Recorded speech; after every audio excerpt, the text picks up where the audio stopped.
up? What's up? How are you doing on this fantastic Wednesday? You know what? This hump day is real throwing me some lefts and rights today, man. Just some curved balls from all over. But other than that, I'm doing peachy king, peachy king. Very Yes, nice. yes. I think this is the first time that I got our spaces up and going without a hitch. I don't think I'm having any technical difficulties this time, but we'll see. We'll I'm the see. one that's struggling with technical difficulties today. I know you are. This is in my world. I'm like, nope, outside day. I don't care. You want to? We can play Mud War. That's what I need. I need to go back to like 5th grade, 6th grade, and play Mud War and just pick up some mud and throw it at my buddies. Like that's. Oh, I need old tech. yeah, I feel you. Want to give a shout out to Cat Baloo and Lisa A joining us. Thank you, ladies. Nice to see you here. Hey, ladies. Yeah. So we have an interesting theme tonight, and some things that we're going to touch on. We're going to talk about the woulda, shoulda, coulda, or shoulda, coulda, woulda. I was looking it up to see which way you're supposed to say it, and I decided upon shoulda, coulda, woulda. Shoulda, coulda, woulda, and let's see what else we talked a little bit last time on liquidity and then buy and sell walls and how those can affect the price of a token, and so I think that will be something fun. Cat Baloo says, if I coulda, woulda, shoulda.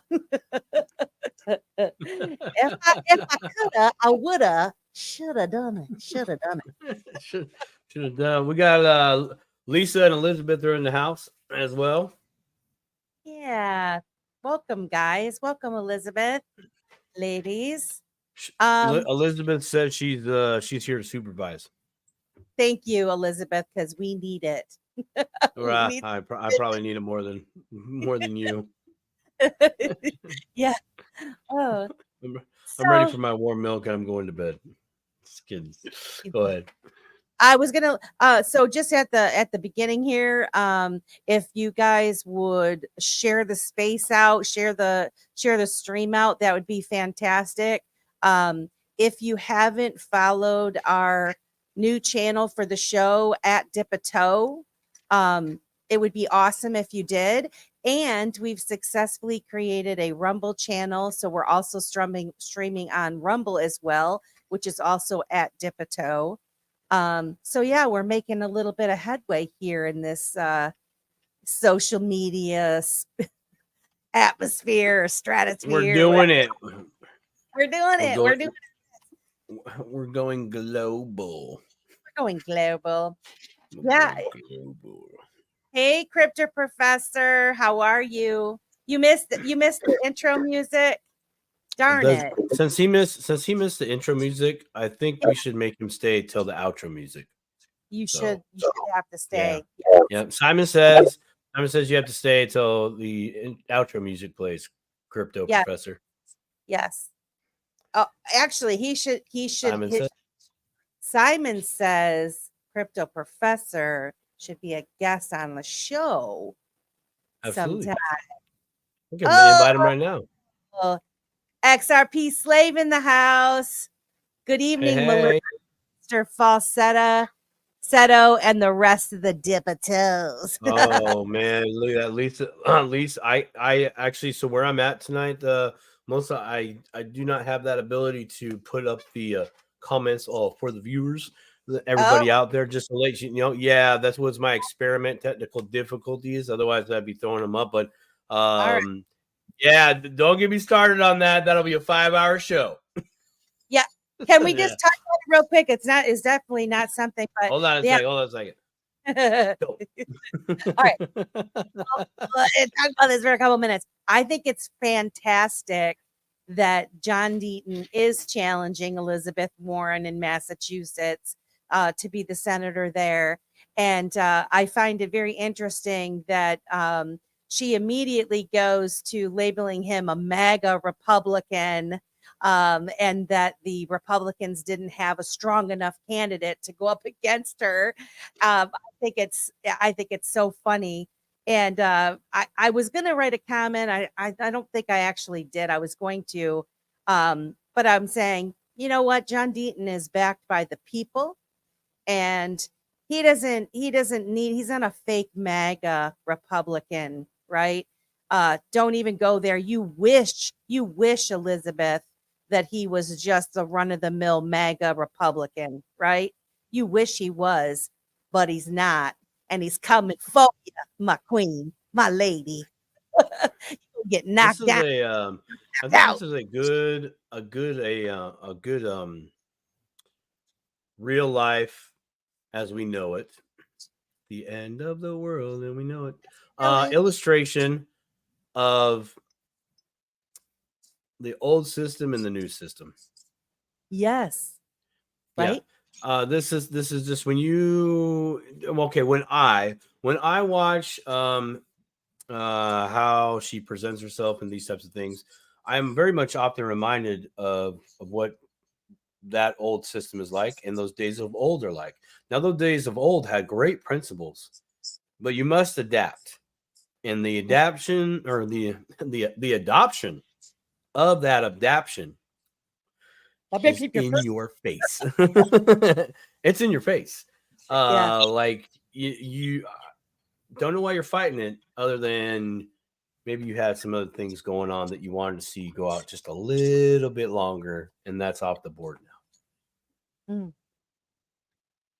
I think what really excites me, I mean, we talked about this last show about the things that make me so happy about this space, but we're heading into a new world. You know, politics is different, the banking system's different, the way that we're going to do everything is going to change, and it's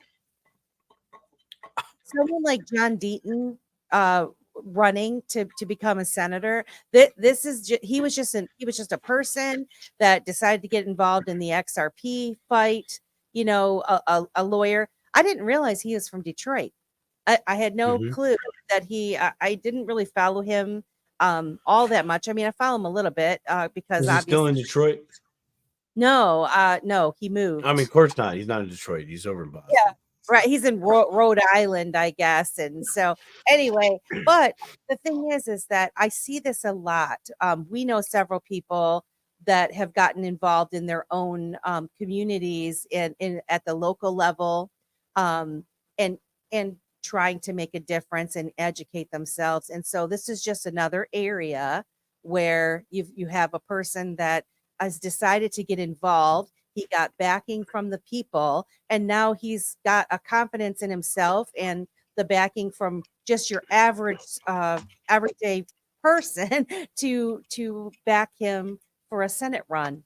And I hope that he does well. And at minimum, if he gets on that ballot, he's going to expose a lot of stuff. So just him running is going to make a difference with the thing. Kind of interesting that's in Boston once again. Yeah, right? Yeah. You know, it's kind of like a new tea party revolution. I love tea. I make you know what? I make an okay brew. It's not top shelf, but I mean, it'll definitely get the party started. Let's see. XRP Slave says, MAGA, what an unintelligent word. Wow. Please expand. What do you mean unintelligent word? I don't know. Elizabeth says politics and voting were created for us slaves. Agree. Yeah. Keep us in a box. Did you catch her comment before that? What did she say? Where she's here to supervise translation trolling. Oh. That's hilarious. Always I have family in Boston. It's a stupid word. Oh, yeah. Yep. Yeah, well, think about that for a minute. Okay, let's just touch on he's the the phrase that she used, and I'm going just in my own words here, but something along the lines of, "Oh, he's a MAGA person or she's a MAGA person," right? Right. So like it's like, time out, highly intelligent leader of ours. That's all you got to say? My 12-year-old could come up with that. Like, come on. Right. If you're gonna throw mud at somebody, you got to get the good mud. You got to do a nice ball, right? And then you got to have a good throw, good distance, good timing. Yeah, you're just throwing mud at the wall at this point. And this is right out the gate. Not a good sign. She's weak. She's weak. She doesn't know what she's talking about when it comes to this space. First of all, that's something. But the other thing with the MAGA, it's a label. I don't like to be labeled, right? You start slapping a label on me, I'm going to push back. And people can decide what they think that label means, right? Sure. So they've kind of boxed a group of folks into the MAGA crowd or whatever. And I don't know. It's really unfortunate. And hey, keep on saying that, Elizabeth, because that's going to do you no good. It's actually going to work against you by saying that. And yeah, Lisa. I know. Lisa, I posted on her post, "You're fired." And she did not reply. Yeah, I bet she didn't reply. Yeah. It's probably and I'm going to get back to the shoulda, coulda, woulda. That actually probably got sent to her social media manager. Yeah. And she's probably, that social media manager is probably in like 2 seconds of that receiving that message, like, that's not me. That's not directed at me. And that's her. I'm still employed for a time. We're not going to respond to this question. Exactly. I would be that one. Am I fired? Who's this from? Oh, yeah. Wait, no, what? No, we're good. Yeah, exactly. Yeah. Huh? What happened? No. Oh. Shoulda, coulda, woulda. What you have any shoulda, coulda, wouldas? Oh, are you kidding me? My whole journey is filled with shoulda, coulda, wouldas. But this is a topic that that we kind of talk about, but we don't really, right? Yeah. Because it's intertwined. It's actually on the back end of Mr. FOMO, right? Mr. FOMO just doesn't magically show up on your doorstep one day. I mean, it might appear that way, but no, there was a lot of things that took place to get Mr. FOMO to your front door, trying to, scare you into something or scare you out of something. And that really comes down to, some of the shoulda, coulda, woulda. You heard about a coin called, and I'm going to use this example, so please don't anybody rush out and do an emotional decision right now, either now or whenever the heck you watch this episode. Stronghold, shoulda, right? So both last week, you and I, both we had that shoulda, right? We had that shoulda, and honestly, maybe it was I coulda, and then it leads us to the shoulda, and I woulda, or maybe it was, or I woulda back then, right? And that's the evil circle of the shoulda, coulda, woulda. Could chuck, would chuck, if I would cut, chuck, would. Of crypto, would you buy that? But that leads you to the poor decision making, and now what happens, like for you, myself, definitely self included, for the next 2 days after that, almost actually through all of Saturday, I was focused on Stronghold and its price point. I knew I could see on the chart where it was going, but I was there was my focus. Shoulda, coulda, woulda. And it was really, actually, it took away from some things. And there's many times where I've been in trading where I saw something and I knew it, but for whatever reason, I paused. I let doubt cream in. Mr. FOMO showed up by some other means, and I didn't do something, or I did do something, and I always, a few minutes later, I go, I should have waited. Oh, red flag. You could have waited. You should have waited. But would you have waited? No, I didn't. Obviously, I would. not have done that had I known this was going to happen, right? So there's some of your shoulda, coulda, wouldas in a nutshell. It's Yeah. a mother plucker. Well, and I'll say this, as we dive into this space and you start to learn things about money and learn things about the corruption, and there's so many things that in the crypto space that kind of intertwines within the information sharing within the folks that follow crypto, right? And it's amazing to me because there's a lot of folks out there that explain, like the reverse Kramer type of deal. The reverse Kramer, he'll go on and he'll say something, and we're supposed to do the reverse of what he does. Or if they start talking about it already in the mainstream media, Right. it's because their bags are already packed and we're their liquidity, right? We're their exit liquidity. As they've already packed their bags. And so, they do this, pretend something is really bad, or they just don't talk about it. They omit it completely. They don't make any references to it, whatever. Or if they do, they talk about things in a real, like not in the mainstream way. They just kind of put little feelers out there here and there. And until they really start talking about it, the public doesn't know. And then, of course, the public jumps in and starts buying. Well, the crypto space is the same way.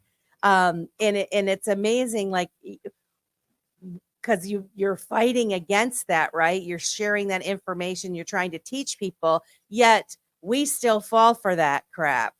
And I noticed right away when I got in, like many years ago. I mean, I'm not many years ago, I guess, but I mean, I've been in this about 5 years now, I think, somewhere in there, 5 or 6 years, and they don't even people that I think are my friends or friendly or whatever. They don't really talk about certain things. They weren't really talking about certain things until it was already starting to run, right? And then all of a sudden it's, you got to buy it. So kind of like this Stronghold thing. I heard about Stronghold a long time ago. In fact, I was over the weekend. I do things like this. I listen to things and I write down notes everywhere. Like I have so many notes. It's ridiculous. And I will write things down so that I can look into them later. And I started writing things in a book, and I had different connections and different companies and different tokens. Stronghold was one of them that I wrote down. I mean, and it has to be well over a year ago. I think even it might have even been 2 years ago, right? I would say I'm in that boat. The Yeah. first time that I heard about it, but I still couldn't get it. And I didn't know, and I didn't have time to look into it or whatever. But of course, now you hear about it and you're like, oh, well, I should have gotten some, And if I would have known now, then when I know now, then I would have got it. And it's the same for all of these things. And so, yes, I would say for anybody that is jumping in on this space, and you start to hear all of these coins start to pump, and they are. There's a whole bunch of them that you could make a little bit of money off of. I guess maybe look into some projects that you think have good bones to them. The companies, who are they related to, and decide how much money you're going to play with. Like, just don't get crazy with your money and decide you're going to sell something that you've been holding forever because you think you're missing out on something else, right? Give yourself a plan. And I don't know. What do you think, Simon? Is that That is good advice.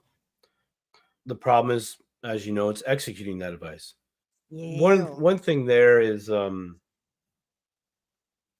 back in 2017, 2018, we had the ICO craze wave, right?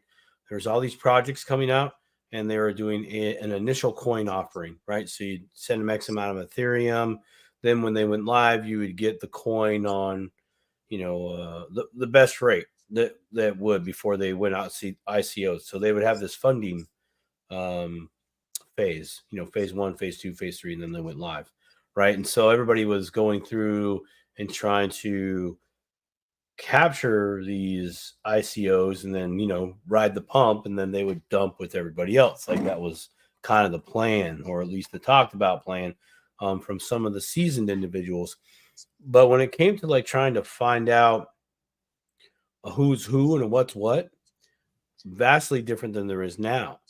Stronghold, the company, has been around a long time, but in the crypto space, when I mean a long time, anything that's been around for 3+ years is technically a long time. Okay. So let's be transparent on that. 3 years. That's actually in reality not very long. Okay. So you look at a company like Ripple, 2009, right? Because the XRP was in 2007, then it was acquired 2009 on my XRP history. I think I'm close. I don't know when the company Ripple was started. I'm sure you're finding that awesome information out right meow. Drum roll. Keep going. So if you think about that, let's say 2009 they were created, right? Let's just do that. We got to wait till 2029 before they've been around for 20 years. Okay. Usually 10 years you're established. 20 years, okay, you're kind of really officially recognized in your industry, whether that's locally, nationally, or internationally. Now, they broke out the digital Louisville Slugger and they started swinging. They are the Ken Griffey Jr. of companies right now in the crypto space. One of the many, right? The Hank Aaron's, the Babe Ruths, all these great baseball players, or people that can hit the ball really, really far and could do it on a consistent basis, right? They're known for that. So, you got a date for me? Well, it is really Lisa said 2013 or 14. I think where the confusion comes in with Ripple, because it was originally was it OpenCoin when that was started. Let's see. Jed McCaleb built with Arthur Brito and David Schwartz, Ryan Fugger in 2005. Foul language. Poor guy got teased all his life, still does. That's what it is. And I was going to do. Right I was here. going to. I got it. On this. Developed an. Ryan Fugger conceived. Wow, that sounds interesting. Ripple in 2004 after working on a local exchange trading system in Vancouver. The intent was to create a monetary system was decentralized. So that's when it was conceived, but when was it incorporated? By the way, this is Ripple Labs on Wikipedia, so not 110% there. Let's see. Concurrently, in May of 2012, Jed McCaleb began developing digital system, which transaction. So that's the system. Rather than money process Bitcoin in August 24, Jed hired Chris, and they approached Ryan and digital currency IDs. There it is, right there. Oh, here's your open coin. In September 2012, they co-founded the corporation OpenCoin. So let's moving on. I think Lisa might be getting the gold star for the day. On September 26th, OpenCoin officially changed its name to Ripple Labs. Okay, so I'm going to call that a 2012 right official creation, right? Yeah. Arthur Brito, I agree, crypto professor. Though basically, I will say this about Ripple, and I wasn't going to talk about this today. I do have a lot of research that I did, and I was going to put together a video of how these guys all came together. It's there's some history there, and we don't. I mean, we don't even know who Arthur Brito really is, right? It's either at the bar, the bowling alley, eh, or the golf course. yeah. So, I mean, I had trace. Yes, you were close, Lisa.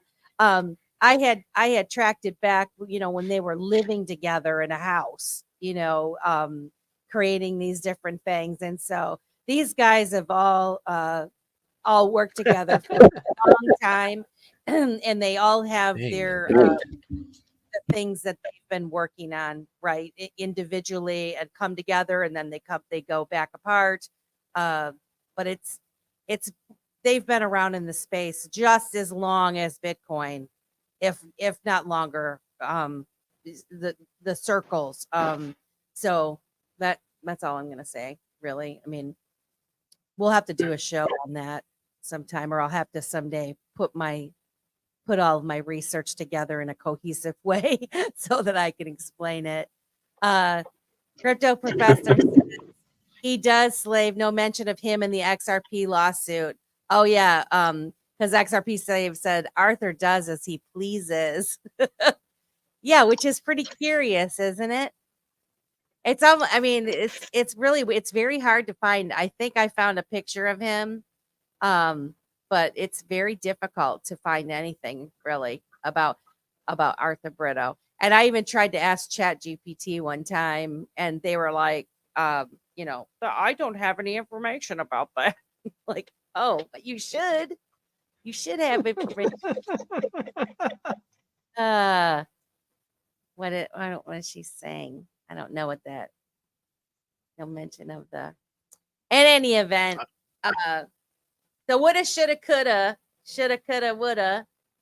I there's plenty of things that I would have that I should have bought, and I would have bought, but I couldn't buy them at the time, type thing. Ooh, that's a tough one. See that Yeah. right there, like you know the seeing it all play out, and yet you don't have the ability to pull the trigger. And I mean financially, right?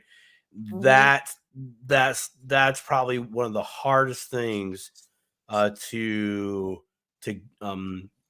accept and get over per se. Go ahead.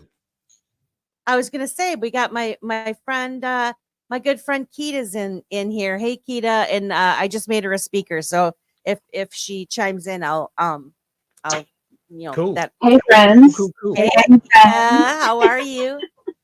I'm well. Thank you so much. This is such a great topic, by the way. Thank Um, you. woulda, shoulda, coulda. Yeah, I've Well, had a well, couple, two, three woulda, shoulda, couldas. well, tell Yeah, us. Come on, And tell. go back uh, now. This is a learning channel. oh man. All right. So 2017, a little person like me decided to get an account with Coinbase Uh-huh. and very politely purchased some Bitcoin at $1 a piece. I Oh had my no God. idea what Bitcoin was, and I inadvertently sold it. Go figure. Oh, Um, yeah, that's a woulda, coulda, shoulda kept it.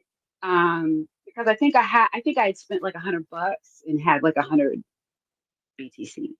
wow. So Mm. yeah, that was a woulda, coulda, shoulda moment that hurt my feelings. But oh, excuse me, never use but. However, what I will say is that Whew.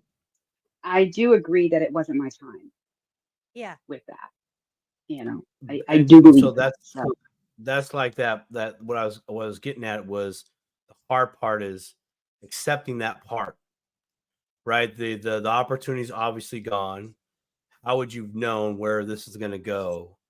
And then accepting that nope, it's not my time yet for maybe one reason or a multitude of reasons. And then also accepting all of that and swallowing that and then moving forward with that. yep. It's very tough. And That's a even tough better. thing to So I do. got into XRP, and real that's how Melissa and I met. in this illustrious digital asset space, and Mm-hmm. um, did well, accumulated a nice bit, and ended up um, being part of the ledger update debacle. Mm. Um, Oh, yeah, yeah, mm. and lots of good, I'm nauseous upwards of now. I'm about nauseous for you right now. 30,000. Yeah, it was about No. 36,000 that was taken. Value Oh. At at the that time? at that time, I think the value of that was about um, I would probably say about 24,000 at the time when it was taken. I want to Wow. hug you. I'm so And sorry. That however, sucks. hey, all I can Sorry. say is thank you, Gary Gensler. Thank you, appreciate you. Yeah. Because in him dragging out the court case, that allowed me to be able to get XRP at a discount. I don't know about you, but Right. Right. so thank you, Gary Gensler. Appreciate you. So now that leads into something else that's part of the things that we've learned in crypto, and that's when you know something's on discount, you don't hold back. You Right. go and get it, right? You know it is, right? And it sounds So like long. you knew you're like, oh, this is gonna go on for a while. I have a play. Yep, Yeah, we're gonna back up the truck every day. Gonna do just a little bit and a little bit and a little bit more, and I'm gonna be back on this pony. Y'all ain't keep me down right now. that's right. And the beauty of being able to do such has allowed me to get right back where I was. Um, Well, Which is and congratulations. the same go ahead. breath, I can say that it has also given me um, a better appreciation, Mm-hmm. a better appreciation for it. It also allowed me to take the time to understand the tech, Yeah. Mm-hmm. and what it is and what it will do, um, Mm-hmm. which allows me to be very steadfast in in my investment, and I treat it as such, which is an investment. Um, it's a lot different than a lot of people that we're seeing out in the space Right. are moving with it. And I just, I don't know. I just have a different mindset about it. I treat it like a 401k, as opposed to treating it as, this is going to make me rich overnight. That's Mm. Good. far fetched. No, You Good. that's know, a very um, level-headed way to think about this yeah, space, right? yeah, And you yeah. used your shoulda, woulda, coulda to Hmm. as a lesson Yes, and to educate yourself. And yes, that I mean, that's what I've been doing this whole time. And I'm a very cautious person. And mhm, so, when I hear of these different things, I see so many people jumping on and jumping off, and I'm just yes. not that kind of person.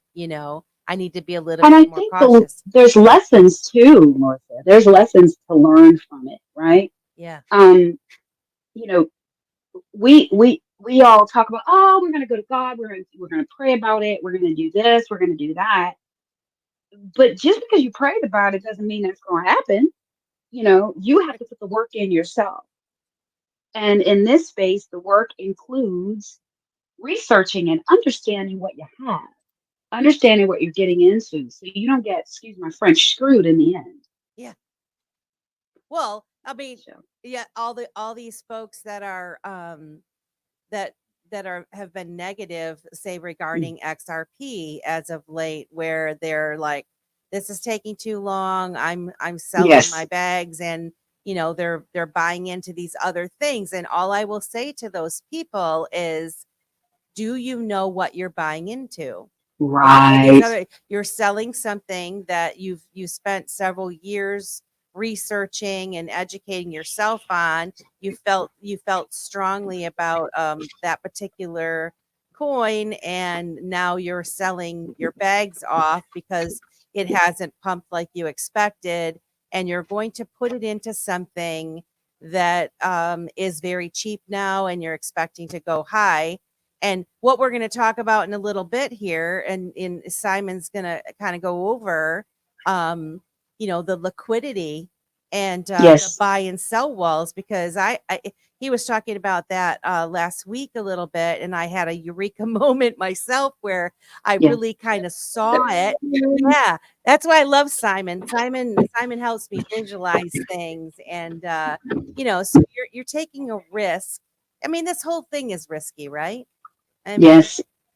so At the end of the day, it could be at the end of the day, regardless of what investment you're in. It doesn't matter what investment you're in. You can have the rug pulled out from underneath you, regardless of how well you think this thing is going to move or not. yeah. So you kind of are gambling at the end of the day. And what people are doing is they're over leveraging themselves so much so that any movement can completely just derail them. You know what I mean? Any movement in a negative way can derail them, or anything that comes up where they need some type of their own liquidity, they're not going to have it, you know, instead of treating this like a 401k. Like, as an investment that you look at in the sense of, let me go ahead and put my money in it, because you don't think about that when you're looking at a 401k. When they take that out of your check, you're not even thinking about it. You're not even going to go check it every day like people do in crypto, I'll tell you or that. I'll Facts. tell you. 5,000 times a day.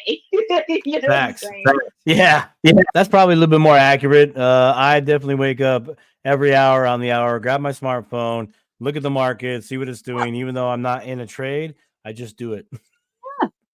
Yeah, because you're so ingrained in it. Everybody is, Yeah. oh, it went up 2 cents or it went up 10 cents. You know what I mean? Like, Nope. on. This is an investment. If you didn't want to invest, then you shouldn't have invested.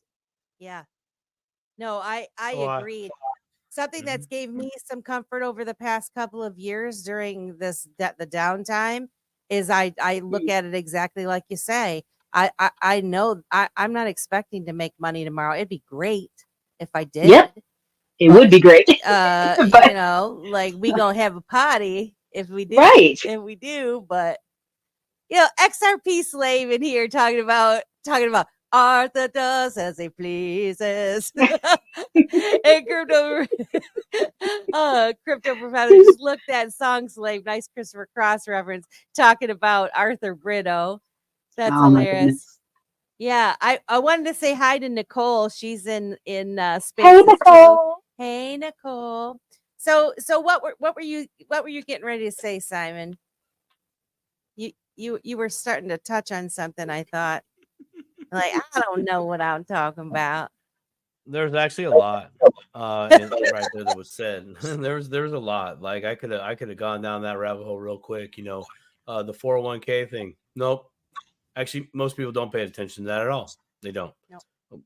Nope, because they didn't do the action to put themselves in that place. You do the action, you become responsible. You become responsible. You wake up at 1 a.m, check your phone, see what's going on.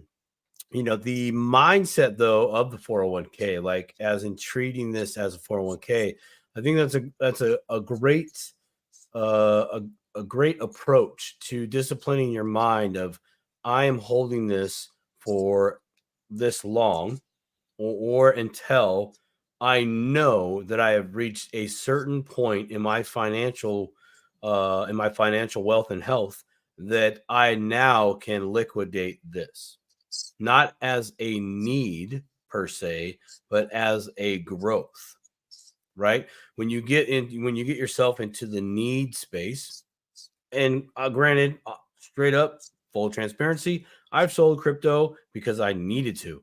Crypto has been my hedge against life. That's what really got me to see a different part of crypto, as opposed to just I'm going to make profit, right?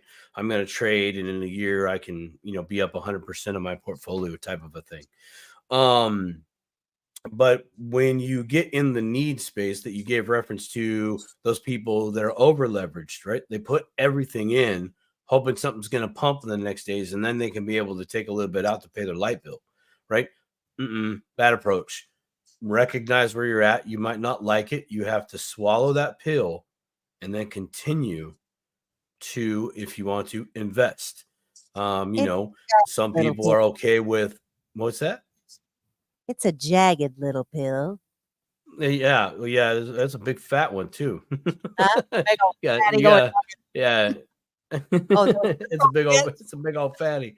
Yeah. What a batty McFatty is that we're talking about? Yeah.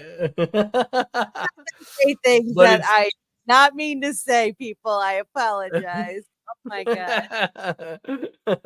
Maybe we should start doing this show a little later. Yeah, but it does make But those are all good sound advice. That sound advice is sometimes the most hardest thing to stick to. I'm a big fan of pay yourself first. 10%. The 10% rule, pay yourself first. It's in 2 books. One, it's really harped on. It's a core principle that they don't talk about, but it's mentioned multiple times. And when that's The Richest Man in Babylon. There's another book, Rich Dad, Poor Dad. They briefly mention it like a little nugget from God and universe. Just pay yourself first. And then you never hear it again through the whole book. But that teaches you to save, but not just to save, right? It saves with purpose. You're giving that money purpose. Like you with your XRP, you gave your XRP purpose. The minute you go, I'm treating this like a 401k, okay? That equals retirement, et cetera, et cetera, et cetera, et cetera, after X amount of years, after I am good from me not working my day job or whatever it is anymore, right? That's a transitional point for you in your life. And since you have gave your XRP purpose, it is now oh my gosh, I can't say the word. It's very, very important to you. You've given it such purpose that it has borderline higher purpose for you because you gave it that. And that's very, very important. But we don't do that because we don't know that. We learn that through our journey. Kind of like with how many times that you got hit with you bought at $1 and you could have had $5.3 million according to the prices 2 days ago if you held on this long. Actually, you'd have it twice. You probably would have sold at 69. That'd have been $6.9 million in Bitcoin. And then you might have rebought and had another $5.5 million. Hey, but that's the pill you swallowed. You got into XRP. You got robbed blind. You said you ain't going to hold me down, saw opportunity, and you kept on going. Each one of those phases hardened you and disciplined you in a way that only that life experience could have done for you. Amen. And that's Good what job. that's what I like about that stuff. That's what I really wanted to say. So I tip my hat to you for doing that. And this does bring around one of my favorite sayings.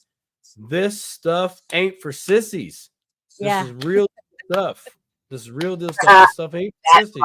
You got to get to learn on. You got to buckle down. You got to listen to some boring government structure things that you're just like, oh my gosh, I'm gonna hit my head up against the wall. And then they say like 3 little magic words. You're like, oh yeah, that was it. Have you noticed how many people like you're totally rejuvenated after like this long 2-hour live stream? You're like, come on, yeah, okay, yeah. Yeah, but have you noticed how many people are just so uninterested in those? Yes.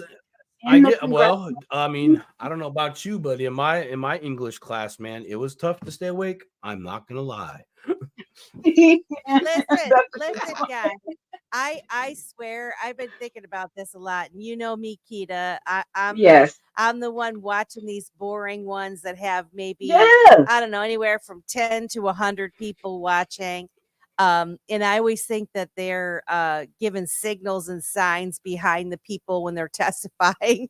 I mean, it's just weird. But now I'm like, you know what? All these this crazy shit, these people that come with this, whether they're wearing something or they say something dumb, or you have someone like Elizabeth Warren coming out. I think they're serving as our entertainment.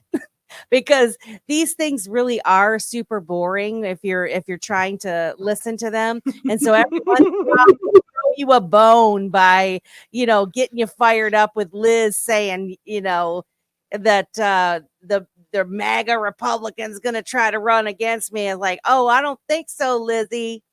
Did you see that? Did you see that announcement that John Deaton sent to Elizabeth Warren with the Snow White stuff? No. Snow White. Oh God, I gotta find it.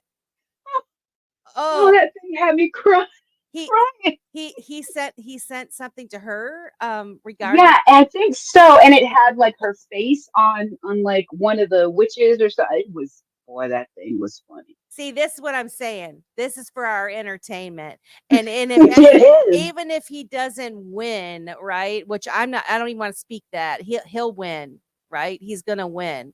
But I think that it's going to be important for us, though. I do. Yes, I really do. He's going to be laying out some hard, cold facts, some truths. Exactly. And well, and and gonna fly. Things that he can really refute the things that she's been saying, and I think that's what's going to be really important is that someone hears someone that actually is versed in the space or has the ability to be able to really spar and debate and be able to have good points. So I think that this is going to be very interesting, even if he doesn't win, which I would love for him to.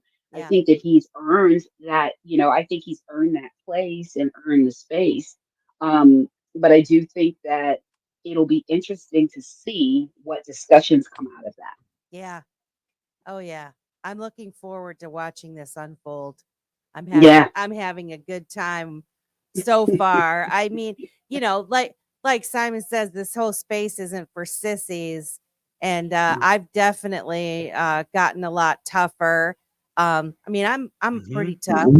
I fixed my own toilet the other day. Just okay, you ain't got nothing on me. I fixed my own toilet. Okay, which grandkid dropped the Hot Wheels down there? No, it was. Okay. The darn thing was running. It kept running and running. Oh, and yeah. I fixed the guts and all that stuff. And then, you got to turn the water on and turn the water off. And I didn't freak out. And this is where it's like with the crypto space, I'm making an analogy here or kind of a parallel. So I fixed the toilet and then I looked down and at the shut off where the toilet is, it's dripping water, drip, drip, drip. And I was like, oh no, man, I fixed the toilet, but I broke the shut off. And so like, take a step back, sister, figure this out. I look it up. I find this nice gentleman on the YouTubes and he's like, yeah, it's 9 times out of 10. It's this. And it's just that little nut, came unscrewed because I was trying. Yep.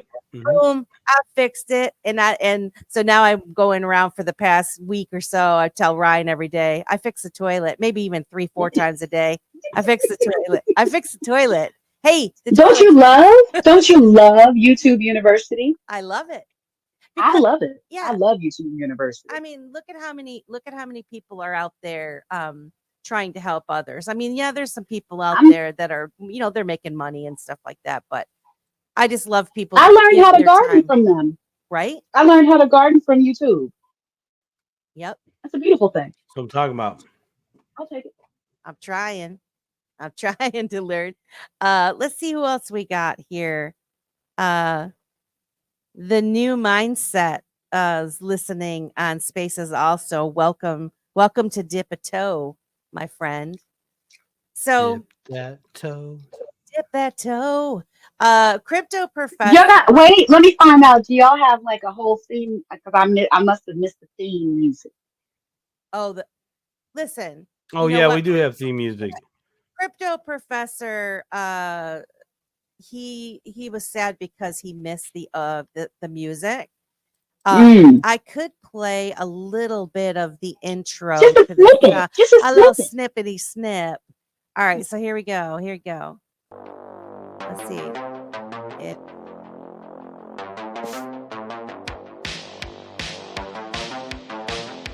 Just for clarification, this is just a brief intermission.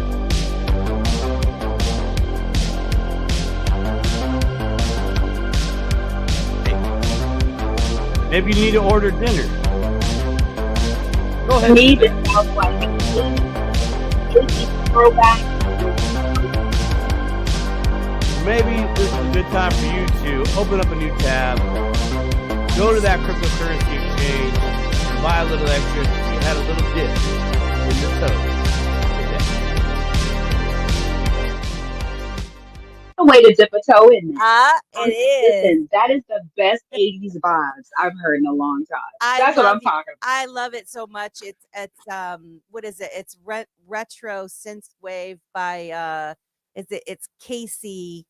Darn it, I should give the guy a shout out, and I can't remember his last name right now. I put it in our outro on there because I think it's such a great song, and I've been listening to it all the time, and it's free. Like he just shares it with people. He shared his talent with others for free, and I think it's so awesome. And I bet he doesn't even know that it's the Dip a Toe Show song, but I love I like it. I love it a I lot. like it a lot. So I like it a lot. I like it a lot. I like it a lot. Yeah, it's very good.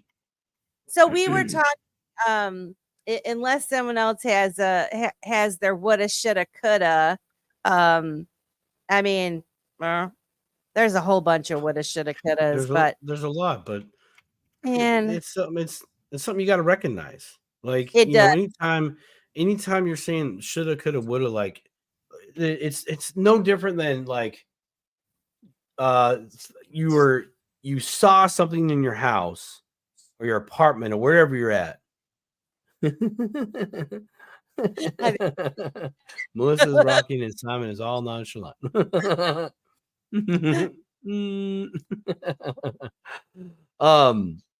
And you're like, I should take care of that. In that brief moment, you have that thought. You're like, oh, but then you don't. And you move on. You go throughout your day, and then suddenly you come back to the thing, and you're like, dang it. I knew I should have taken care of that right then and there. Right there. That's like a classic example of that shoulda, coulda, woulda. And it totally affects you, right? It totally affects you. So the next time, do you learn from that? Yeah. Or not? These are all lessons that we're learning. And just like Keita said, thank you, Gary Gensler, right? And the slowness of the regulations and all the things that we've been going through here in America to be able to buy some of these assets for the prices that they are. I mean, look what's happening with Bitcoin now with the ETFs, and I mean they're buying it. They're making some big purchases, and it is a scarce asset. And the fact that folks have been able to buy into that prior to them getting the lockdown and that on lockbox, right, is amazing. And let's not even talk about the halving. Right. That's going to make it even more scarce. Exactly.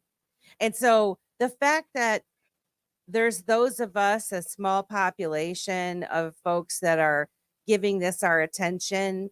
I mean, there's a lot of us that we're conservative about it. We're researching the projects. We're looking at the connections that are being made, and we're making educated guesses at who we think the winners are, which is the same thing that the Richies do with their backdoor information, right? Because the people that win are the ones that have the information.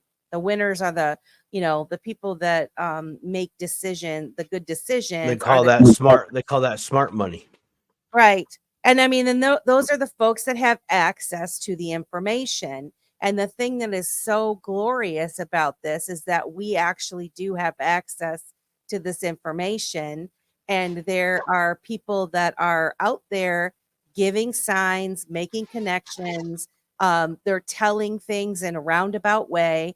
And you just have to be observant enough to catch it, I suppose. And so if you look hard enough, you'll find what you're looking for most times. At least that's my opinion.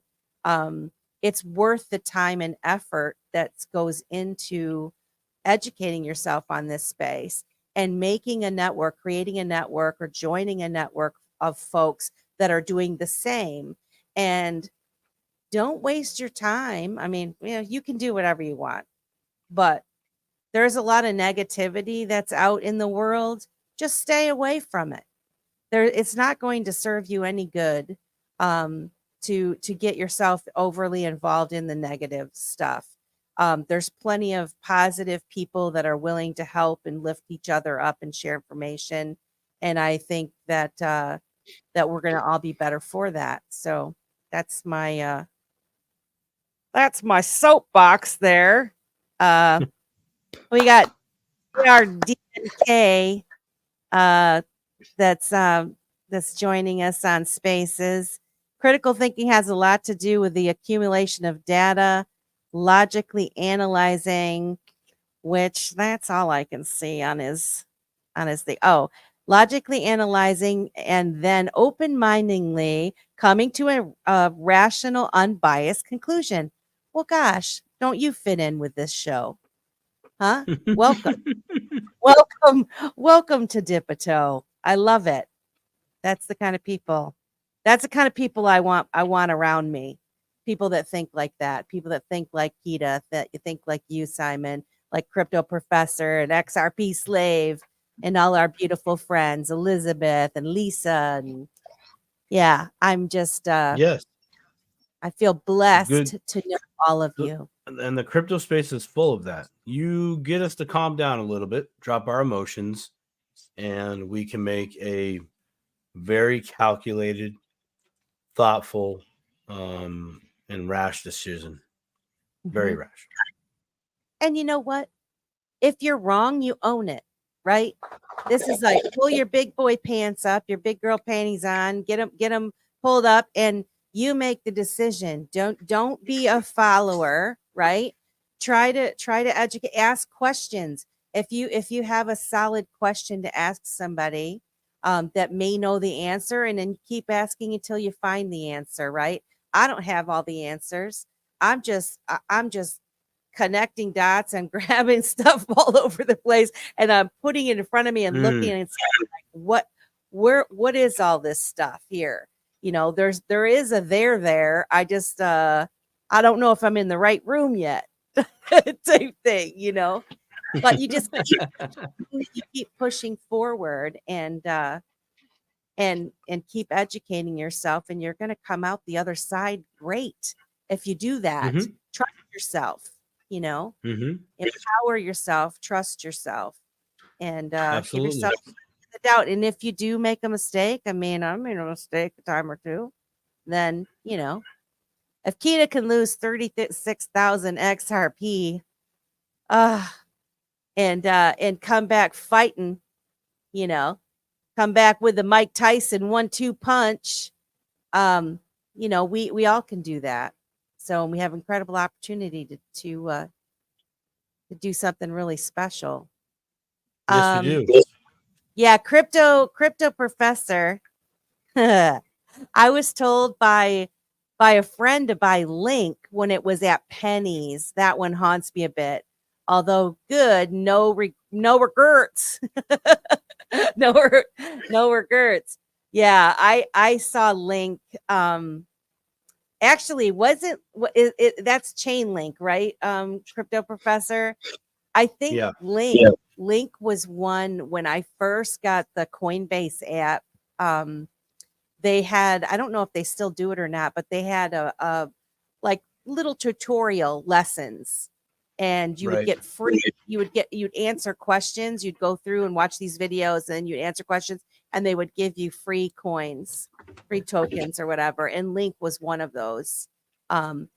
I think I have some links somewhere, but by the time I realized what it was, like Crypto Professor said, it was much more expensive. You know, it's like,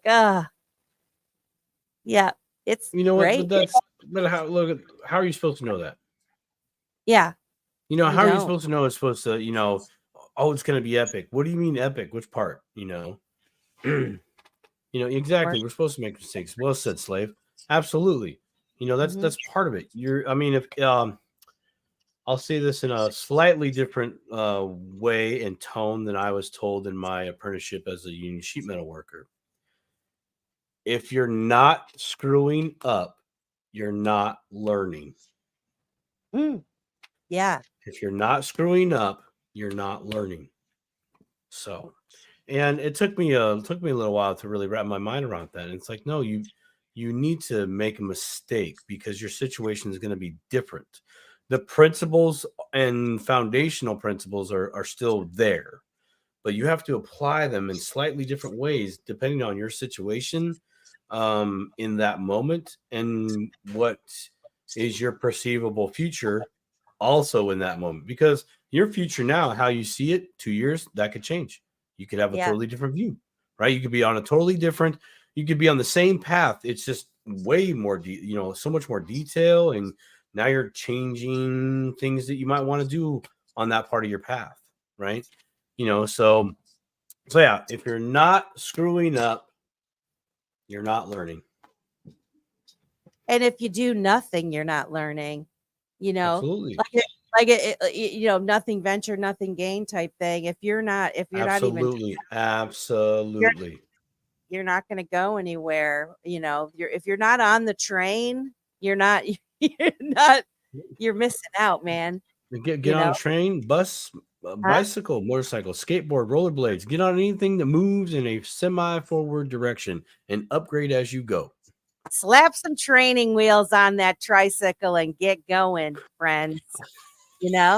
Huh? Come on, join us. I was more of a big wheel fan. Oh yeah, isn't that a dip a toe moment? That is a dip a toe. It is a dip a toe. Right. I still dip a toe. Now we've come up with a new word, dip a toe. Dip a toe. Dip-a-toe. I've been wanting to get a big toe that I can dip down, but I haven't found it yet. When get out the shower, like, yeah, toe. I'm gonna tell you, that sounded way worse. What I said, okay. It sounded worse than what I said earlier. I don't know how that's possible. Oh my god. Oh my goodness. Kita, I'm glad you're bringing these up because I so want to bring these up, but I can't bring those up. You can bring up anything. I'm good for that. I'm sorry. I have no filter. No, don't apologize. No apologies here. This is where the mistakes happen and we learn from them.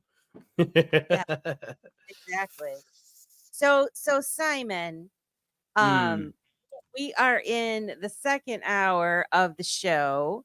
And one of the things that I was hoping that we could talk about was this liquidity, the importance of the liquidity. And we were talking about stronghold last week, and you brought up really interesting points, and you were showing some graphs or your trading area, and showing the pay and sell walls, and boom, it really gave me a eureka moment to understand that you can, people can manipulate some of these coins with these buy and sell walls, right? I mean, oh yeah, it's very easy. If you have endless amounts of money, you can pretty much manipulate any market, and that's part of a strategy. That's 100% part of a strategy. And I never really understood in the beginning of my crypto journey the importance of volume, the importance of liquidity. And even though they're different things, they are arguably literally in the same cup, so to speak. So when you think about, is there enough volume there? That's more like, is there a lot of people in the room at one time? Cool. Think of like, okay, New York Stock Exchange. No, scratch the New York Stock Exchange. I want you to think of the 1980s movie, Dan Aykroyd, Eddie Murphy. It's called Trading Places. Do you remember the movie? I do. Love that movie, by the way, right? But they are on, they're on the stock floor, right? And everybody, they're all gathered there, right? That's kind of a representation of volume. Like, there's people here. If I wanted to sell a little bit at this price, it'd be no problem, gone instantly, right? But you also need to look, well, how much, even though there might be a lot of people here, Well, how much money's been passing around to everybody back and forth between trades? That's your liquidity, right? So like, even though let's say there's 100 people in a room, if each one of us only has $5, that's only $500. Well, that's not enough liquidity. But if there's 100 people in the room and we all have $1,000, well, hey, now we're doing pretty good, right? You know what I mean? Like, okay, so that's volume versus liquidity. 100 people in a room, you got volume. Liquidity in the room depends on how much money everybody has, and there's a kind of representation on that on a trading chart. Let's go. Well, actually, on an exchange trading chart, sometimes they don't exactly tell you where this is. Let me go here. Share my screen. Share it's it on the up. scene. Entire screen. Let's show it. Black detector, or it's a block detector. The block detector. You have to add me to the stream, my love. Oh, I am sorry. It's all right. I do it myself, but I'm trying something new tonight. Okay. I'm gonna do it so here we are. So people can see. Oh, let's get rid of that. That's hideous. Okay, we're looking at Stronghold. You can't see the trading pair, but oh yes, you can. Stronghold. SHX and the trading pair is USDT. So the evil tether. Okay. So we're gonna talk about, they call it volume and liquidity. Here's your volume, but here's also really your liquidity. This is how much money has gone back and forth in Stronghold in the past 24 hours. So from this minute going back to yesterday, there's only been $461,000. We're gonna call it $462,000. Okay. I'm sorry. Can you let the folks that are listening on Spaces know what site you're on? Just I'm on. Oh yeah. I'm sorry. Thank you, Melissa, for bringing me back to this world. No problem. I'm so used to talking to myself in the kitchen, so this is a little different. I'm at bitrue.com. So if you're watching this in the great US of A, you can go to bitrue.com and you can get you some Stronghold SHX/USDT. So I am looking at that chart right now, and I'm looking at the day chart. You can select a certain time frame, meaning the representation of time between each of these candlesticks. That's what they're referenced to on a chart. So sometimes you might hear the reference, well, I use a day chart. Well, what they're meaning is each one of these candlesticks represents a 24-hour period. Some people might use a 1-hour chart, and that shows a vastly different picture, but we're really zooming in from the day chart to the 1-hour chart. So, but since we're on a 1-hour chart right now, each one of these candlesticks, the red and green cute things, are 1 hour of time that has passed. Does that make sense, Melissa? It does. It does. Okay, I'm gonna go back. I'm gonna go back to the old day chart so we can see everything here. And I like the day chart because it gives us a 20,000 foot view. Okay, we can't see everything, but we really can see the city. We can see the lakes. If there happen to be in your state from your airport, wherever you fly out from, bottom line, you got a really good view of the big picture. But we're talking about volume / liquidity. The liquidity is not there. Because your volume is only showing you've only had $462,000 pass through a whole bunch of hands in the past 24 hours. Now I'm going to draw your attention to the what's called the order book. So this is if you're on BitTrue right now on Spaces, this will be on the left side of your screen once you've accessed the trading platform under spot trading. I also wanted to mention that those that are in Spaces, you can watch the video too on X by going to my my page, and we're streaming there too, so you could actually see what he's talking about. Yeah. Check it out. So let's see. So we're on the order book, and the reason why this is actually really important as opposed to not, these are alleged individuals placing in their buy and sell orders. But in the reality is it's computers that are doing this, and trading bots that are doing this. Very highly advanced trading bots with very, very great strategies that they use to take a position on where they would like the coin's price to go for their own ends. Now, if one person happened to have $1,000 and they just wanted to do what's called a market buy, so you're just going to spend your $1,000, and what's going to end up happening is you are going to buy $1,000 worth of SHX, but you're going to take care of this order right here, the sell order of 0.009484. You're also going to take care of this other order at 0.009517, 1819, and we keep on climbing up the mountaintop. Ooh, 950 or 95. Oh, it moved on me. You see that? 9520, 9565. We're not quite up to $1,000. 9566, and we're gonna call it right there. Not so 0.009584. Effectively, you spent $950. You have acquired 100,000 SHX. Now that's good for you, but what you technically did is you raised the price from 9484 all the way up to 9566 or 9584, excuse me. So $1,000 is a lot of money to a lot of people. I wholeheartedly agree. But in investing and in crypto, that's really not a drop in the bucket. It's really not. So if you are using $1,000 and you can make the price jump that much, you're a market mover. You would be considered a small whale that can move a market.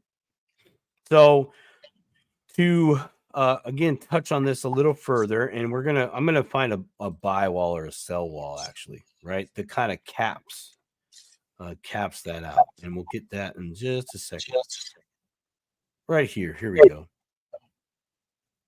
Yeah. But in order, it only takes $36,000 to move the price up from its current price, 0.009451, all the way up to almost a penny and a tenth. So 0.0100 or 0.9999.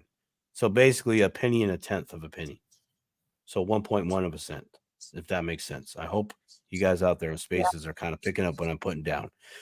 And it looks like we have a buy wall or a sell wall at 0.011000. This buy wall is or the sell wall is someone's trying to sell, or it could be a group of people, could be a collective few. But on this order, it looks like it's 1,217,432 strongholds for a total sell price of $13,391. To move the stick, go ahead. So really, Simon, I kind of learned this and watched this play out when I was trying to buy Divi, which I was also on BitTrue, and I would say I'd have my order in, I'd be watching, and I'd like, I should be next. Well, if from talking with you and visualizing this, if someone has that sell wall right there, that many, right? Yeah. No one's going to buy yours for a higher price until that bag is gone or until that person removes that. Right. So Melissa, right? if this was you above that, above this order, right? And folks on Spaces, there's another order in place for about $10,000 collectively at the price of 0.01 0.1500. So that's 5/1000ths of a penny for all you technicals out there. But let's say this was Melissa's order and she put it in 3 days ago. And then little echo there.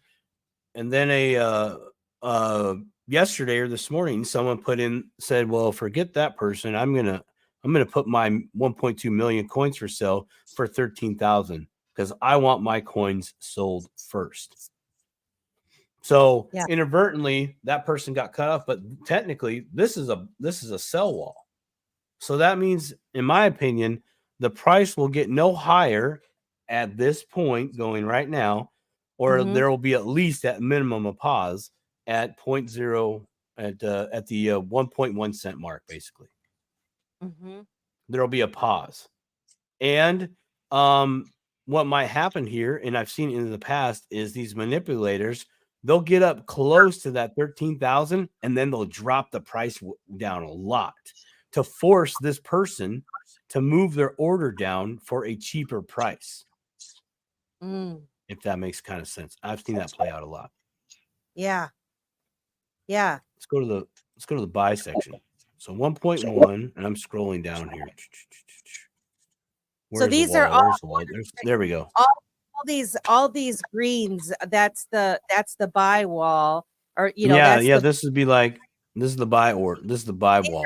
Well, not really wall, order. This is your order book, your buy order. These are all the people waiting to buy, right? They've put their order in.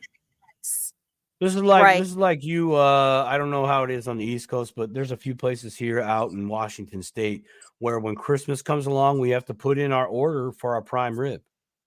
Right? This is everybody that put in their order for prime rib, but so and so is willing to pay this much for their prime rib. Another person behind them is only willing to pay a little less, and they're willing to wait a little longer. And some people are like, no, I am not going to buy that. I won't buy that prime rib for any more than 7/10 of a penny, as opposed to the 9/10 of a penny that someone was willing to pay. Yep. That makes sense. Yep. Yeah. So here's a buy wall right here. So I would say just right now between those two prices, we're gonna have a pause at 0.007130 for the acquisition of Stronghold. So if I was going to put in an order, I'd probably go about 8/10 of a penny, because I know if someone wants to slam down the market all the way down to that point, my order would probably get filled, and then I would just have to wait for the price to come back up at a later date. But my play is to acquire, just like everybody else, acquire but get a good deal.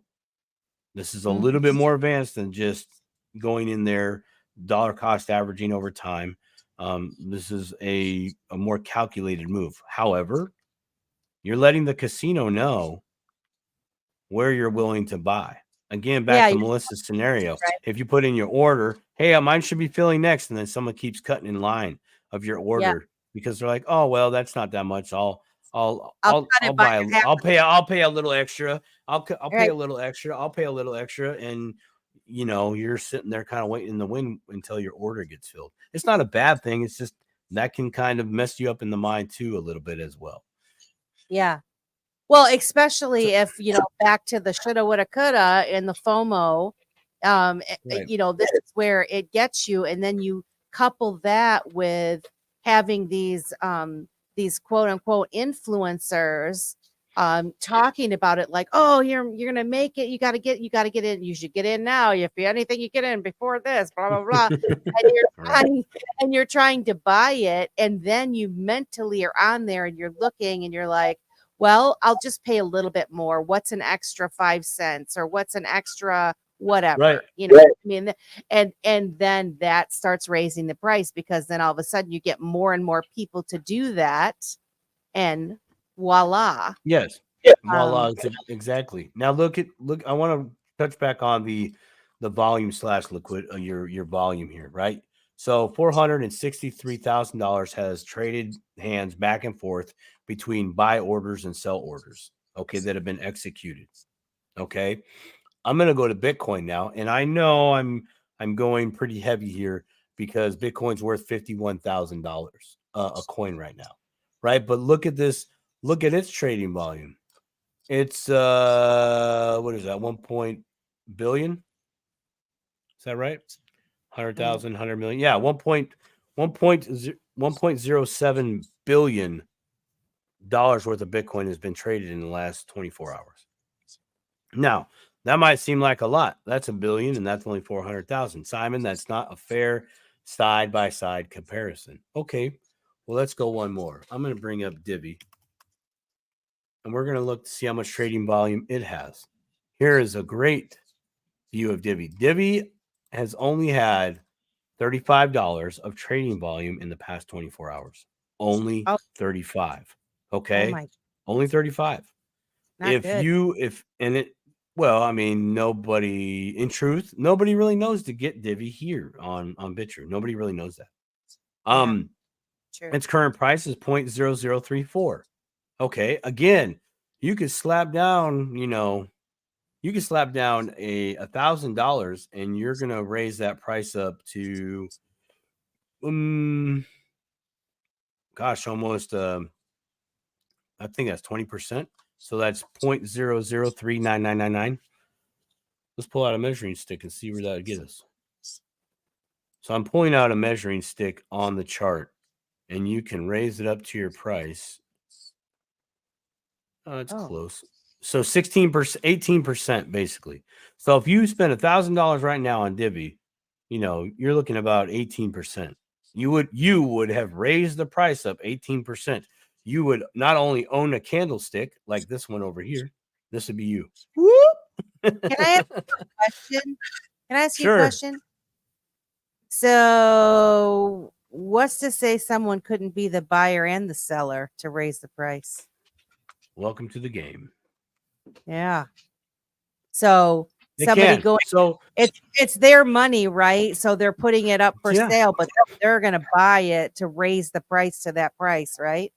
I mean, sure. Because a good play is if you have deep pockets, real deep pockets, $100 million to you might not be anything. Yeah. Wow. Okay. $100 million might not be anything. Now you do run into a problem when you have big money. When you have big money and you don't want to move the market and you want to lock in some prices, look at just look at this basically right here. I know it's not a good example, but from this area to this area, it's pretty flat going left to right. Guys, what I'm looking at is some sideways action over the course of many days, basically almost a year, 303 days. It's gone sideways on the chart I'm looking at Divi /USDT. So someone with big money has been buying and selling, trying to more than likely do an accumulation and get some people suckered in to buy and provide more liquidity to them. So if someone puts in an order right here, you are now the new liquidity. Look at this. Only that's pretty bad over here. Not gonna lie. That's only not even $5,000 worth of liquidity. Yeah, that's not very much. Good. Right. So for everybody maybe holding Divi that's trying to sell, and there's not a lot of sells either. You're only for $2,600, you could raise the price of Divi just like that. Now I don't know about you, Melissa, but back in the day to get a Divi node was actually it was $3,000. It was $3,000 to get a Divi node back in the day. Not that anymore. Oh, dude, this can I say this is a woulda, shoulda, coulda, and I in my lesson with FOMO, because originally when I was going to get Divi and I didn't know a lot, I was only supposed to cost me like $3,500 for a node, and it ended up costing me $6,800 by the time it was all done and said. And this was my fast lesson in looking at these charts that you're talking about in the buy and sell. And I was actually able to get my full money back because I watched it. And when the price went up, and I was actually able to go in and get my money back. And I still have some Divi, so I'm still good.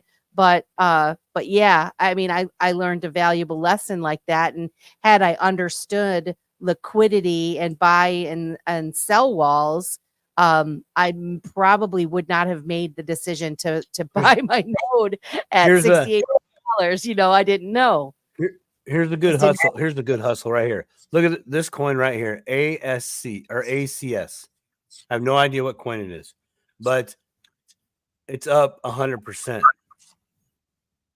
Okay, now you might go, oh my gosh, this coin ACS. Oh, it's up. It's Access Protocol, man. Oh my gosh, it's half a penny. It's up 100, almost 100% right now. Oh my gosh, this thing's really moving. Lies. Only $363 has been spent in the past 24 hours. That's both on the buy and the sell. So yeah, if you so don't it know didn't that, take much to raise up this price. Technically, I bet you that was 200% a little while ago. Yeah, 182%. Someone bought the candlestick. wow. For yeah, see, do you see that? Let's go look at another one. Look at this one. ADAX. It's a little over a half a penny, about 0.6 of a penny, almost 0.7. Again, let's look at the volume in Tether, $373. Come on, playing games over here. No way. That's a stay away. Don't. If you see anything that's up 110%, 50, I've seen 500%, I've seen 1200%, and you need to go look at these and see actually what's really going on. Because new money or dumb money, and that's Yep. not a shot about anybody. That's just you don't know what you're doing. So Yeah. please don't take it the wrong way. I've been dumb money before, 110%. I'm barely dumb money in some aspects, right? Yeah. I've learned a lot in my days, but I would see something like this, 123%. Oh man, this could run. I might see something like, let's see here. Let's go to a 1 hour chart, see if we see something special. I would see this big green thing. Look, it's gonna pump, it's gonna keep going. No, I don't know anything about that. Can you look at some sense? So I was listening to some folks and they were talking about let's see, XYO is one. I don't know if it's on BitTrue or not. It is. There it is right there for you. And what's the liquidity looking like for that? Like, what's the volume? And the 24-hour volume, $113. $113. Only 14,402 XYO tokens have been traded in the past 24 hours. What about YBX? Is another one I'm hearing. YBX. Mm-hmm. YBX. No, I don't got no YBX over here. What about XDP? X dog pig. XDP. No XDP. What about Dragon Chain? What is Dragon Chain? Oh my actually, I'll tell you what. Dragon Chain is something that was on my radar for several years now. What's Dragon Chain? No, the cut. What's the ticker? What is Dragon Chain's thing? Oh, darn it. I didn't write the ticker down. Is it DRGCH or something like that? Maybe. Darn it. I apologize, guys. What else was the other one? I asked you for YBX. Anybody who's in the chat? Is anybody doing in the chat? Hold on, let me look at this real quick. Let's see if anybody is saying any. Hold on, let me go look real quick. Crypto Professor did say most of the liquidity for Divi is on KuCoin. Is on KuCoin, exactly. And this is just a good point. Again, though, we're just trying to one. We're only looking at one. To be fair, that is a very good point. We're only looking at one exchange. Oh, sorry about that, everybody. Hold on, let me go back to this guy. Ding. Sorry. Because it depends on where. So I guess you have to kind of look at it. Where's everybody partying at, right? You might have walked in the wrong nightclub. This clearly looks like the wrong nightclub. Yeah. Yeah, right. Yeah, and this is not the bar. We want to go to the other bar. What's popping? Let's go to the bar. You know, even let's see here. What's another one? Algo's been rocking and rolling. Ooh, get out of there. This has some good volume. $2.7 million.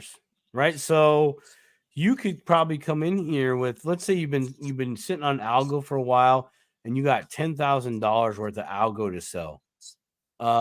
You could just do a market sell and just dump it on the market, and you wouldn't be, well, let's see right here.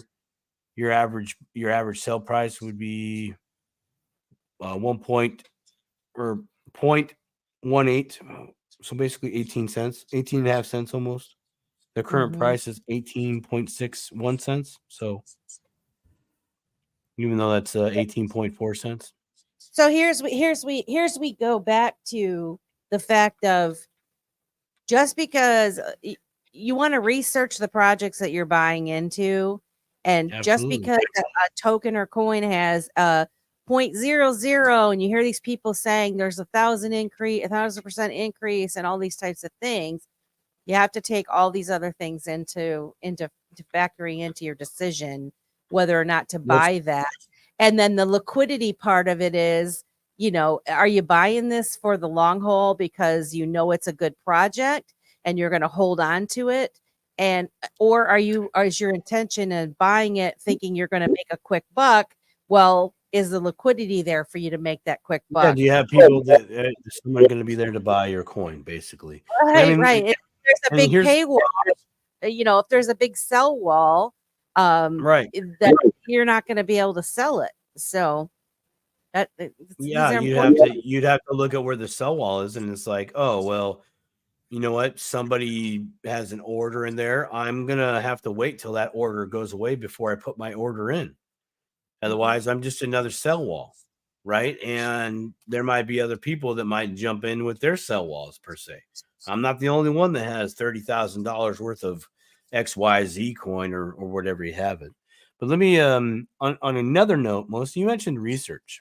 So a lot of new people in the game might go, I've heard good things about algo. I'm going to try to zoom in here as best as I can. And all they might see is just this part. Oh, it already ran up. Oh, it's already done its thing. Oh, I'm too late. Dang it. Well, let's look at a little bit more history, shall we? And you're talking about specifically algo, right? Keita's got a question for you. Go ahead, Keita, talk to me. Specifically algo. Yeah, I'm talking about specifically algo right now.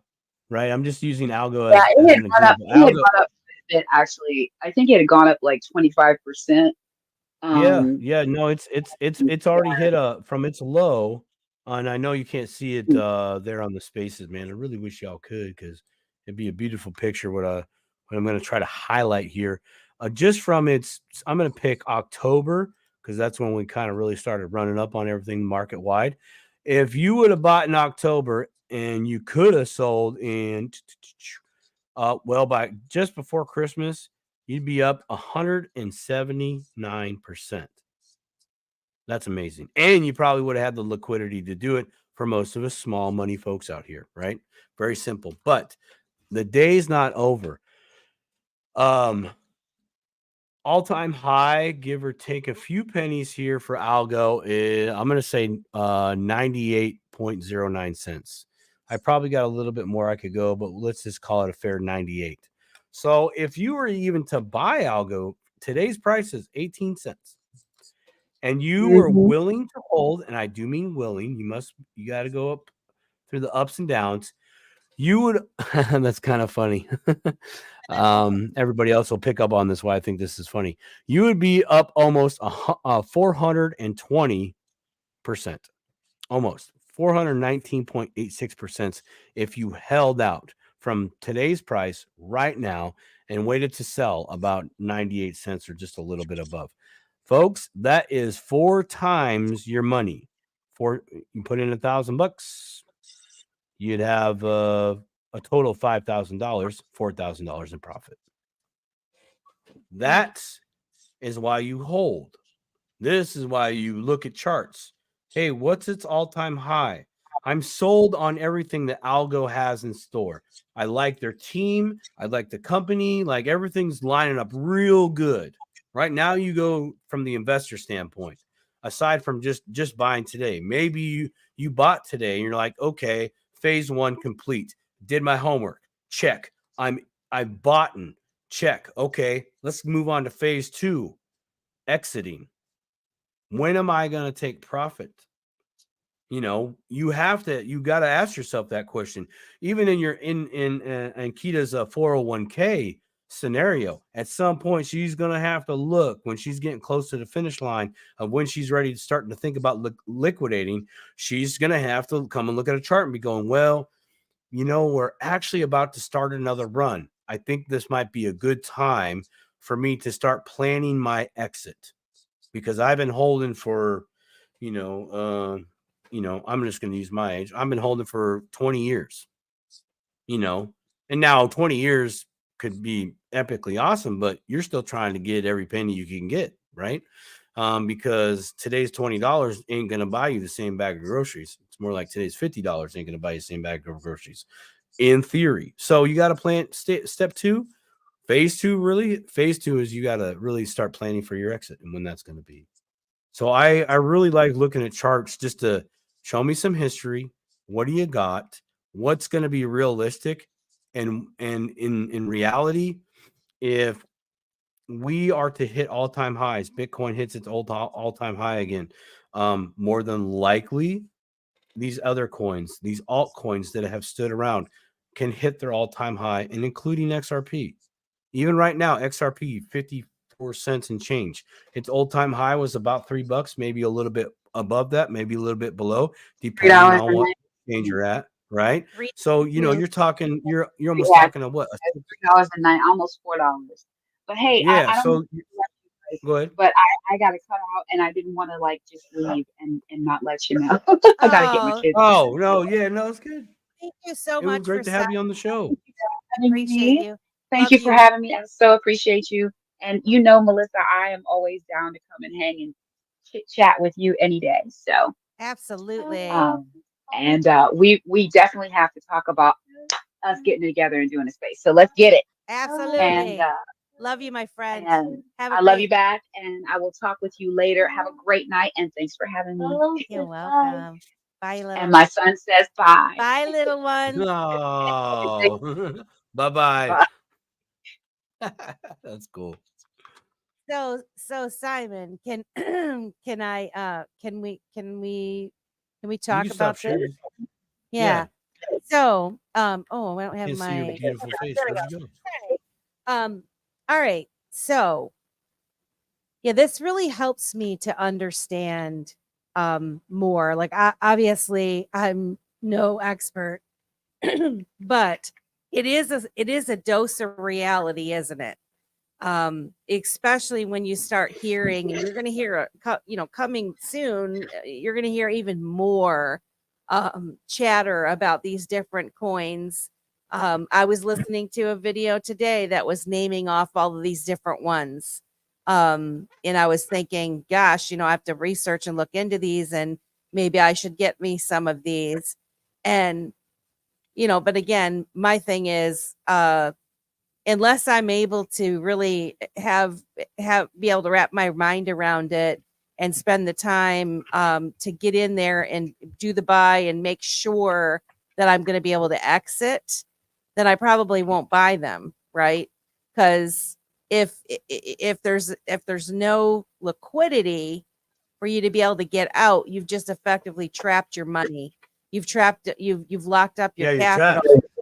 Yeah, you're there until you're able to liquidate somewhere else, man. And that's the bad thing. Yeah. Go ahead. Sorry, didn't mean to cut you off there, love. Yeah, but that's the thing that I've learned from you is I could have been one of those people that just gets my money trapped up in there. And so really, since this show, for those that are new, that are listening, that maybe never caught this show before, this is kind of more of a, entry level, kind of talking about the crypto space and dipping your toe, like we're basically dipping our toe into this whole space and trying to help people navigate through. And this is one of those things that I think you need to realize before you go buying bags of miscellaneous coins or tokens that not a lot about, and then especially if you don't know how you're going to get out, you could trap your money up. So what's the tin knocker?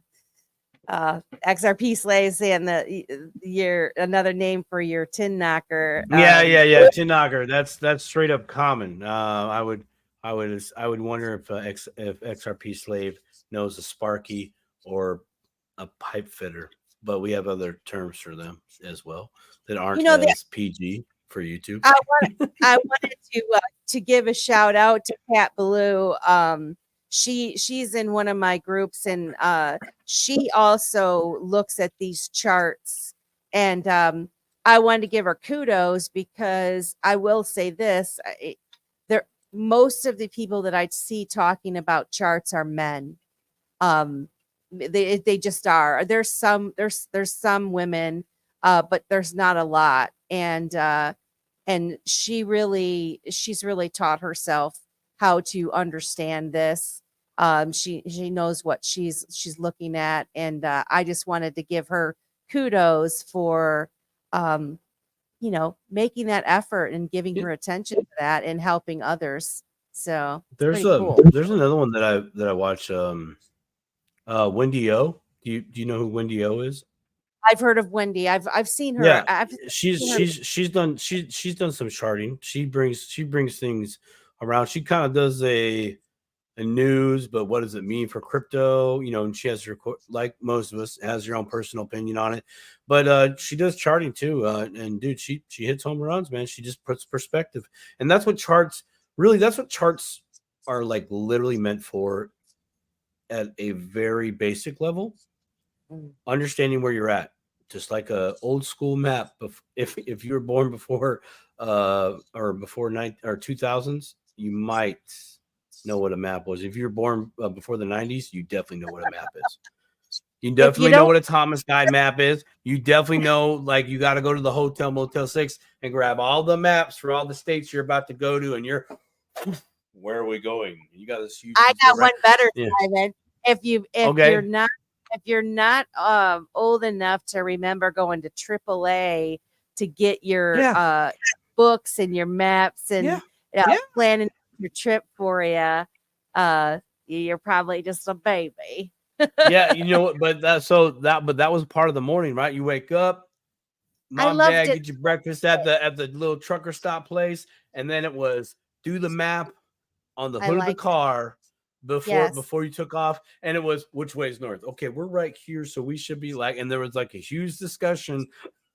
Usually ended up some type of confrontation that took 2 hours to calm down the car down before you could ask mom and dad for some snacks. Yeah, right. Good old times. days. Absolutely good times, right? No, but I will say this: learning what you're looking at, in the little exercise that you just kind of ran us through, and I'm gonna watch this back and even try to experiment with it myself, to try to understand what I'm looking at. But knowing those numbers, the dollars are really important, to maybe give you some clues on how successful, and not only that, the people that you're listening to that are chiming in and telling you to get these things and all of that, you might get a little bit more information about them too when you actually are seeing something for yourself. Your opinion might be a little different, because are they trapping you into something that you can't get out of? especially when you've got some of these coins, these tokens, there's thousands of them. And like you say, the newbie money coming in, there's going to be a lot of folks out there trying to influence you to buy into these things. Even on the even on this, show of hands in the chat if you're into XRP. Okay, saw the hands. Hey, I know, right? You might have the same issue of being able to dump your coins. I'm not sitting there. Most people are like, I would never sell. I'm sorry. Every human being on this planet has their price. You will sell at some point. You will relinquish something. Okay. My point of this is, even with XRP, you may have a liquidity issue, right? People might not be able to buy your XRP. When you have it there, everybody talk about XRP is going to go to $10,000, $20,000. It's like, okay, that's cool if it does. I'm all about it. I will light the fuse and ride that rocket ship, and I'll bring half these people with me. Let's go. The problem is when you're at the top there, are you going to be able to sell? Is there somebody going to be at the end of the rainbow, waiting with a bag full of gold to pay you for your XRP?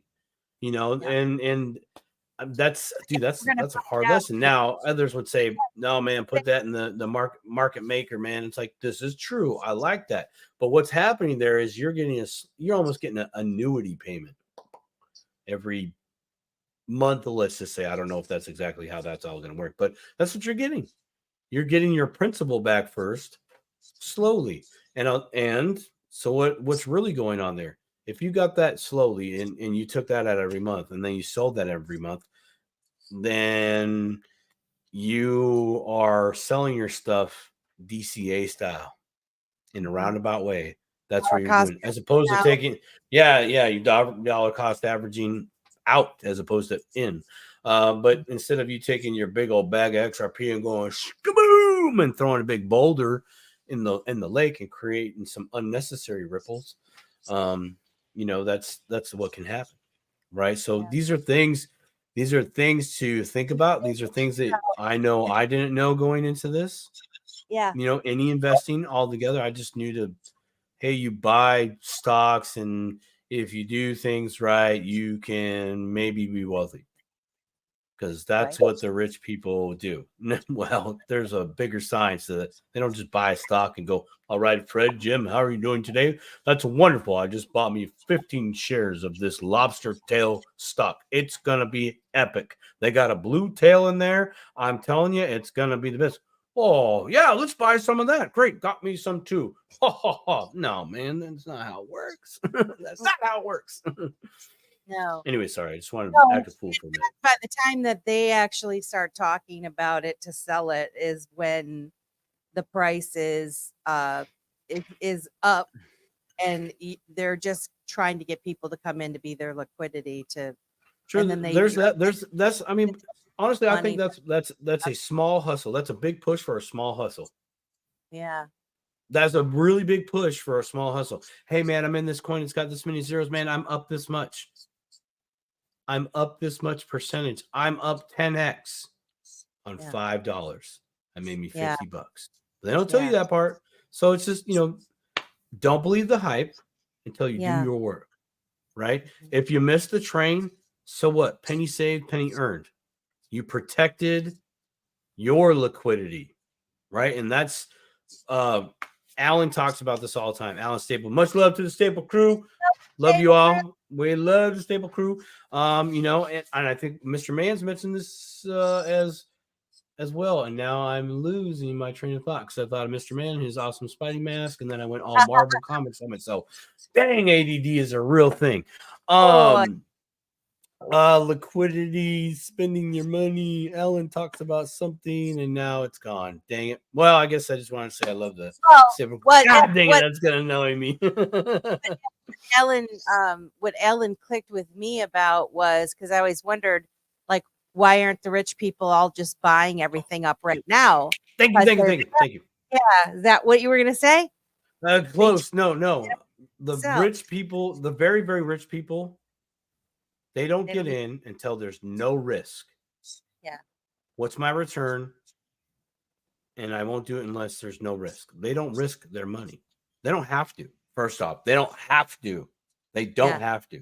You and I, in a roundabout way, yeah, we have to. If we want a crumb of that lifestyle, those opportunities, etc., we got to play the game. But they no risk. They don't get in until there's no risk. Then they'll get in. The other thing is that if they go in and they bought it all, right, they're going to push the price up. And then if they don't have anybody to buy it, right, if the demand is not there yet, if the adoption is not there yet, they can trap themselves and not be, True, but they've got their money trapped in something that's not liquid. Yeah, but you know what? They're not gonna do what most of us would do, and that's put our whole savings. They're not gonna put their whole savings in there. That would be risk. They're not gonna do that. That their money that's stuck in, let's say they bought up all the Bitcoin. Cool. Well, they control it now, and it probably didn't cost them a fraction of what else they're into. That's their game. It's taken them thousands of years to build that with some families, right? It's taken generations to get there. We are the start of that process in our generation. Yeah. Right. So our grandkids can do that. And, if they start acting a fool, well, then we'll just come down from heaven and you're grounded. Give me that back. Yeah. It needs to be organic growth, right? It needs to be. It has to. You can't push it. And if they were, then people could turn. It only works if we accept, right? You and I, the average person, we accept it as what we're going to use it for. And if we reject it, it doesn't work. It doesn't work, right? One thing I wanted to share, I don't know if you saw, I've said this before, is that I'm a big fan of Brian Brooks. And I just think he's such a smart guy. Brian Brooks. But he had a couple of different clips he went to the Aspen Ideas Festival in 2022. Mm-hmm. And it was him and Brooks. I think it's called Ent Whisper or something like that. Ent Whistler, something like that. From Ripple. They were both at this conference, and it's funny. I was just thinking like Aspen, and I don't know. I went to a ski resort a little bit there for. He was here at the ski resort. But he's talking about that cryptocurrency. So you used was not meant to replace currency. It's meant to replace banking. Mm-hmm. Yes. So let's see if I can. Hopefully, you can hear it. I did. And now you're saying that crypto has the potential to put banks out of business? Well, look, they're not going to put the banks entirely out of business. There are many things that banks will continue to do, but the core things that banks have done since the 1300s, those are going to go away, 100%. And let's just be clear what I mean by that. The reason that we even have banks originated in Italy around the year like 1340, all right? And the reason they originated was because of a set of accounting advances that allowed banks to serve as trusted intermediaries between parties that owed each other money. Before that, literally, I would write you a note and I would promise to pay you money and you'd put the note in your pocket and you'd see if anybody else would take the note.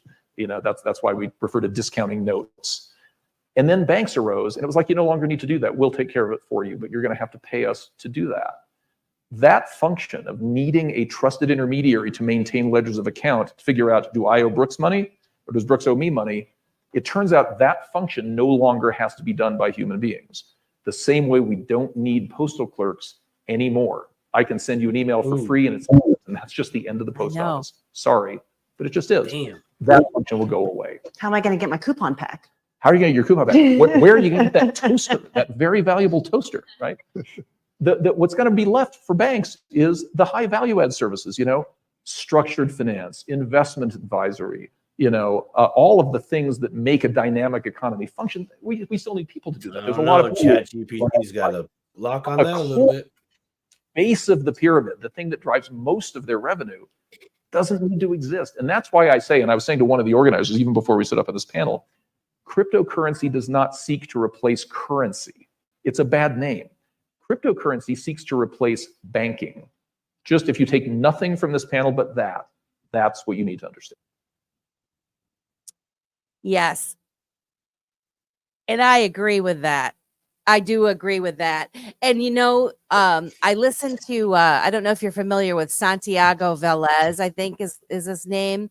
He said something similar about the role that banks are going to be playing in the future. It's not going to be what they are accustomed to getting their fees for. It is going to be, and of course, all the banking conferences that I sat in and listened to, we're all talking about the same kind of stuff. So I don't know. I just thought I would share that. Wow, it is. Gosh, it's 8:57. Holy smokes! What you talking about? You can come over to my place and have dinner with me and the fam, dude. Bring Brian and come on down. Let's go. It's only 6 o'clock at my place. We still got dinner time, ice cream. I mean, we got the deal over here.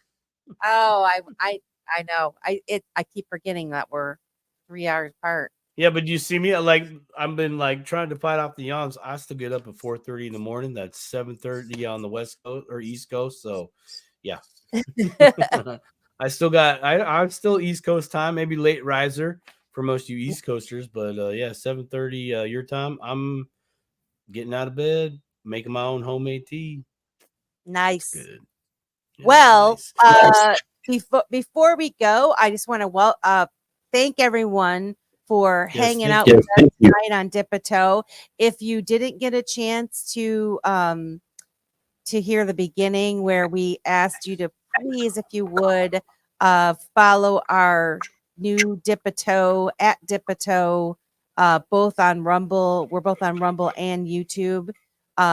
We're kind of starting a new channel for just our shows. It would be fantastic if you would do that. Help us out, get us a little bit more traction, and same time and same next week, same day, same time. We're gonna be here. We're gonna be here. We're gonna be here. It's gonna be magical.